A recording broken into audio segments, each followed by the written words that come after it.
ஒரு சைக்கிள்னால என்னோட life பெர்ஸ்பெக்டிவே change ஆகும்னு நான் எக்ஸ்பெக்ட் பண்ணவே இல்ல.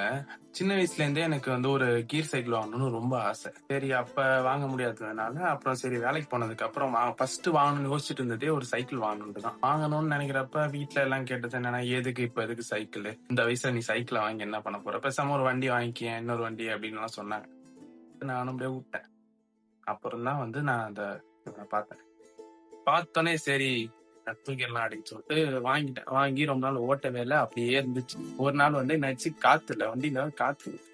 சரி இவனுக்கு எடுப்போமே, வாங்கின பாவத்துக்கு இவனுக்கு எடுப்போம் அப்படின்னு எடுத்து போறேன். அப்பதான் டிராபிக் சிக்னல்ஸ் ஹாரனு இப்படியே கேட்டேன். எனக்கு வந்து அப்படியே லைஃப கொஞ்சோண்டு ஸ்லோ டவுன் ஆக்கி நீ பொறுமையா கூப்பிட்டு போயிட்டு இருக்கான். இரு, பொறுமையா போ, வேகமா போய் என்ன பண்ண போற பாரு.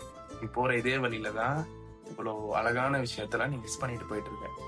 இதெல்லாம் வந்து நீ எனக்காவது நோட்டீஸ் பண்ணிருக்கியா? எங்க போறோன்னே தெரியாம, எதுக்கு போறோன்னே தெரியாம நீ பாட்டுக்கு போயிட்டு இருக்க. சீரியஸா எனக்கே வந்து அதெல்லாம் நான் பார்த்ததுல பைக்ல எல்லாம் போலாம். அதுக்கப்புறம் சைக்கிள் தான்.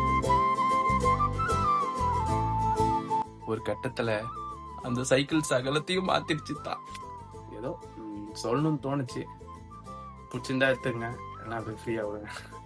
அப்புறமா பார்ப்போம். பை.